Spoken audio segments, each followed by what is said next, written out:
एक बार फिर से आप सभी का ई लर्निंग में स्वागत है। आज की वीडियो में हम पढ़ेंगे पाठ पार नजर के। यह पाठ कक्षा 6 हिंदी पाठ्यपुस्तक वसंत भाग 1 का है। इस वीडियो में हम इस पाठ का सारांश जानेंगे और मैं कोशिश करूंगा कि इस पाठ को सरल भाषा में समझाऊं। पार नजर के वसंत भाग 1 चलिए जानते हैं। पाठ का सार। यह कहानी मंगल ग्रह की है। मंगलवासी सतह के नीचे रहते थे। छोटू अपने पापा का सिक्योरिटी पास लेकर सुरंग में चला गया। उसके पापा हर दिन उसी सुरंग से होकर अपने काम पर जाते थे। आम लोगों को उस रास्ते से जाने की मनाही थी, केवल चुनिंदा लोग ही जा सकते थे। छोटू के पापा की उस दिन छुट्टी थी, इसलिए वह छिपाकर पास लेकर चल पड़ा था। छोटू ने पास को दरवाजे में बने एक खांचे में डाला और दरवाजा खुल गया।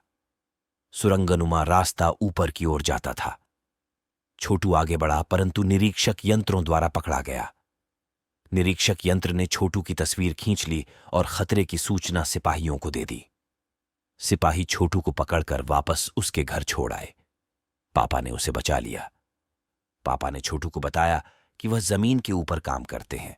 आम आदमी वहां नहीं जा सकता, क्योंकि वहां के माहौल में नहीं रह सकता। वह वहां स्पेस सूट पहनकर जाते हैं, जिससे ऑक्सीजन मिलता है, और खास किस्म के जूतों तथा प्रशिक्षण के कारण ही वहां चल फिर सकते हैं। पापा ने छोटू को बताया कि पहले ऐसा नहीं था। पहले मंगल ग्रह के सभी लोग जमीन के ऊपर रहते थे, बगैर किसी विशेष सूट की मदद के, परंतु सूरज में परिवर्तन होने के कारण प्राकृतिक संतुलन बिगड़ गया। सभी पशु पक्षी, पेड़ पौधे इसे सहन नहीं कर पाए और धीरे धीरे समाप्त हो गए। केवल उनके पूर्वजों ने इसका सामना किया। उन्होंने तकनीकी ज्ञान के आधार पर जमीन के नीचे घर बना लिया और रहने लगे। धरती के ऊपर लगे विभिन्न यंत्रों द्वारा वे सूरज की रोशनी और गर्मी का इस्तेमाल करते हैं। छोटू के पापा ने कहा कि वे और कुछ चुनिंदा लोग यंत्रों का ध्यान रखते हैं। दूसरे दिन उसके पापा जब काम पर गए तो कंप्यूटर से पता चला कि एक अंतरिक्ष यान मंगल ग्रह की ओर बढ़ रहा है और उसमें से एक यांत्रिक हाथ बाहर निकल रहा है। कॉलोनी प्रबंध समिति की मीटिंग बुलाई गई। अध्यक्ष ने बताया कि 2 यान मंगल की ओर बढ़ रहे हैं।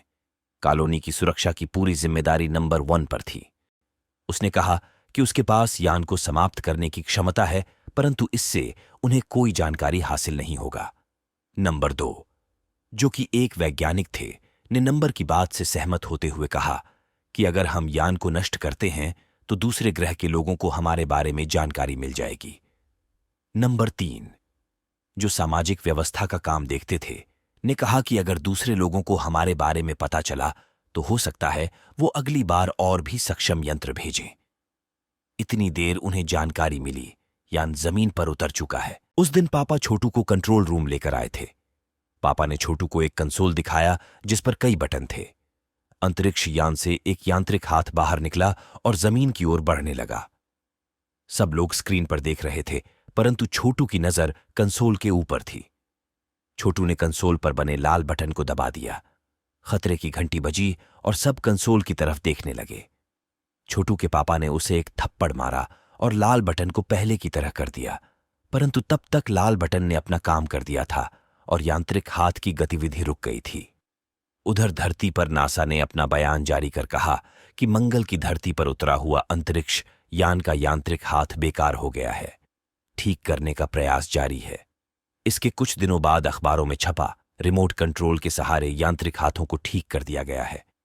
उसने मंगल के मिट्टी के नमूने लेने शुरू कर दिए हैं। पृथ्वी की तरह मंगल पर भी जीव सृष्टि का अस्तित्व है। ये आज भी एक रहस्य है। यदि आपको ये वीडियो पसंद आई हो तो कृपया इसे लाइक करें और अपने फ्रेंड्स के साथ शेयर करें और चैनल को सब्सक्राइब करें।